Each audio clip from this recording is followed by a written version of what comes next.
Hello everyone, thanks for stopping by and checking out my channel. Now for today's video, I'm going to be going over the fastest way that you can upgrade your batteries in Tears of the Kingdom. Now there's a couple of different ways that you can go about this. There's a legit way that's going to take you just days and days of in-game playtime, and it's going to take you hours and hours of grinding. And then there's a lot faster method that I'm going to go over a little bit later in the video. But before we jump into things, I just wanted to point out that I've been reading your guys' comments, and yes, I'm well aware that I sound like Owen Wilson. Every time I cover a new game and I get an influx of new subscribers, I get tons of Owen Wilson comments. I've been doing YouTube since 2016, so over the years I've gotten, no lie, thousands of comments informing me that I sound like Owen Wilson. Which there's no complaints on my end because I like Owen Wilson. I think he's a pretty good actor. I just wanted to point that out because I saw that there was an abnormally large amount of Owen Wilson comments as of late. Wow. Alright, so jumping right into it, how do we upgrade our batteries in Tears of the Kingdom? Well, you're going to need a lot of crystallized charges. Every 100 crystallized charges will give you one additional block of battery. So where do we get crystallized charges? Well, we have to go to a number of different vendors found underground in the depths. If you make your way to the old abandoned forges, you're going to find these little robot dudes. And here they will exchange Zonaite or Zonaite. I've heard it called both ways, so I'm just going to call it Zonaite. And here they will exchange Zonaite for crystallized charges. Now to get Zonaite, there's a number of different ways you can go about this, but no matter what, you're going to have to do some variation of farming. Now down here in the depths, you're going to find a bunch of these little monster camps, and in these monster camps there's going to be a bunch of Zonaite crystals. Now you can go into these camps, kill all the enemies, and every enemy down here will drop some Zonaite, so that's pretty easy to get. You can break the crystals down, which have a chance of dropping some large Zonaite. Another way of getting Zonaite is anytime you come across any type of boss creature down in the depths, you can kill the boss and they normally drop a couple pieces of large Zonaite, so that's a pretty good way to get it.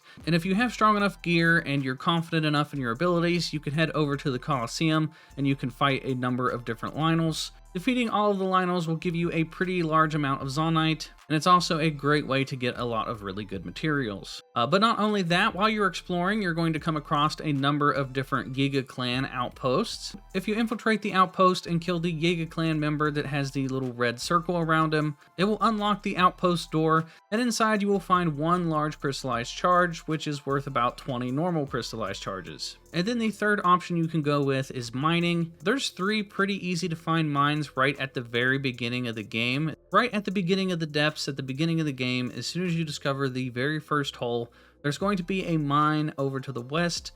It's Daphne's Canyon Mine. So you go here and there's a bunch of Zonaite crystals that you can farm. And then from Daphne's Canyon Mine, if you go directly south from here a ways, past the Colosseum, you're going to find the Hylia Canyon Mine. So this is another good place that you can farm materials. And then a little bit southeast from that, you're going to find yet another mine. So there's 3 fairly easy mines that you can come across pretty early on in your playthrough. And then once you've saved up enough Zonaite, head to any of the forge constructs that you find down in the depths. I found 3 so far, so there's definitely more than 3 down here. And then once you're here, just exchange your large Zonaite for the crystallized charges. Then once you have at least 100 crystallized charges, you want to go clear back up to the Great Sky Island where we started the game. It's like the tutorial area.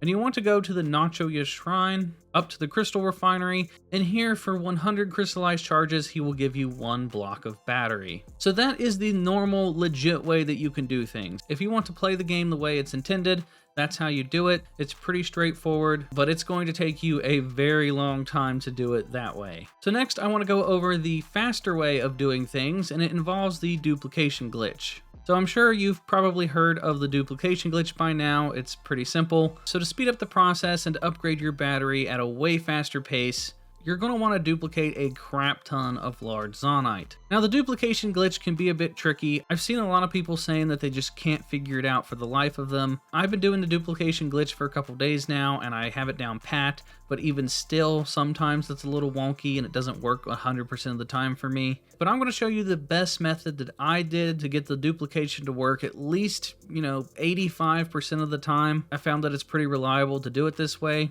So what I did is I went to Terrytown over on the east side of the map, It doesn't have to be this location, but this is just where I do it. And I make my way over here to these little blocks next to the guy that will break down your weapons for you if you have something attached to them. So I stand up here and I stand really close to the edge of this platform because I found the way to get the duplication to work like 90% of the time is that you want both of the bows to fall on top of each other and to stack. And when they stack on top of each other, it has a far better chance of the duplication actually working.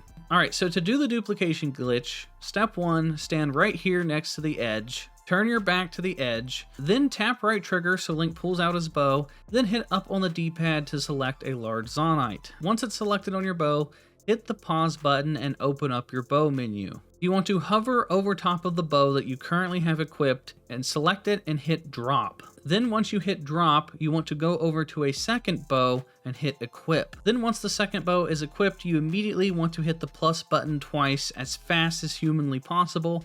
I like to take the very tip of my thumbnail and put it right on the plus, and you want to spam it because the faster that you open and close the menu, the more likely it's going to work. Because what we're doing here is essentially tricking the game into thinking that we never even dropped our first bow. We want to unpause and pause the game so quickly that we confuse the game. So once you unpause it and then pause it again very quickly, go to your currently equipped bow and drop it on the ground as well. And that should be it. Both bows should have dropped to the ground, and it should have duplicated your item if you did it correctly. Then you just turn around, pick up both of the bows off the ground, and then wash, rinse, repeat. I found that it works the best if you have two of the same exact bow, because the goal here is to get both of the bows to fall and stack on each other. And if you have two separate bows, then they normally drop and they land beside each other instead of on top of each other. And if the bows land on top of each other, then that's what tricks the game into thinking that both of the bows had something equipped to them. So to recap, stand here next to the edge so that the bows fall backwards behind you. Equip a large Zonaite to your bow, pause the game, drop your bow, equip a second bow, pause really fast, and then drop your second bow. And then boom, suddenly you have a duplicated item. Now this obviously works with any item, but today we're specifically talking about Zonaite because we want to upgrade our battery. So once we've done this enough times, just head back to any of the forges and buy all of the large crystallized charges. They're going to count as 20 charges apiece, so if you buy all 5 of these from this vendor, it's going to give you 1 battery charge. So what I did is I duplicated about 60 of these large Zonaites. I went to one vendor and bought all their inventory. Then I went to a different forge and wiped out their entire inventory. I did this at all 3 different forges. I just fast traveled to all of them. And then to refresh these vendors' inventories, just head back to any town or stable or anywhere that has a bed, and then just purchase a bed and sleep. And sleeping at any of these beds is going to refresh all of these vendors' inventories. So the fastest way to upgrade your battery is to duplicate all the large Zonaites and then just bounce from these different vendors. And then whenever you need to refresh their inventories, just go sleep. And then you can do this over and over and over again. So that is the fastest way that you can upgrade your battery. So next I want to show you how to power your vehicles and builds without even having to upgrade your personal battery. So if you want to skip over farming all the Zonaite for hours to upgrade your personal battery, you can just do this method instead, which is to get yourself the large battery Zonai device. Now, large batteries are extremely rare in Tears of the Kingdom because they don't drop at any of the dispensers. The only way you can get a large battery is either by getting lucky enough to find it in a chest, or by upgrading your battery all the way to its maximum amount, and then the robot that upgrades your battery for you will turn into a store where you can purchase large batteries. So right now I'm going to show you the location of one of the large batteries. You're going to want to go clear down here to the southeast side of the map, and you want to head to Mount Dunsel. Now at Mount Dunsel, you're going to find a cave entrance, and clear at the very back of the cave, you're going to find a shrine, and inside the shrine, you will find a large battery. I would bring a rocket with you though and attach it to your shield because there's going to be a platform you need to climb up, but the inside of the cave is really wet so you can't climb it. You have to create some sort of contraption to get your way up to the top level. And then once you make your way to the top back of the cave, you will find the shrine, and then inside the shrine you will find the large battery. So what's so good about these large batteries? Well, they have a lot of juice in them, and they can pretty much power any device that you're thinking about building. So for example, I attached one to my little hover bike, and I was able to fly around for about 4 minutes and 30 seconds before the battery finally depleted. Now that is a lot of flying time off of just one battery. And now that we have a large battery and we know how to duplicate, just duplicate as many of the large batteries as you need, and congratulations, you just unlocked unlimited battery power. So that is the best way to upgrade your batteries in Zelda Tears of the Kingdom. If this video helped you out, then please give it a thumbs up, it's greatly appreciated. Hit the subscribe button if you're new here, that way you guys don't miss out on any future Zelda videos. Check out another video if you want some tips and tricks, and that is going to do it for me, everyone, and I will talk to you all next time.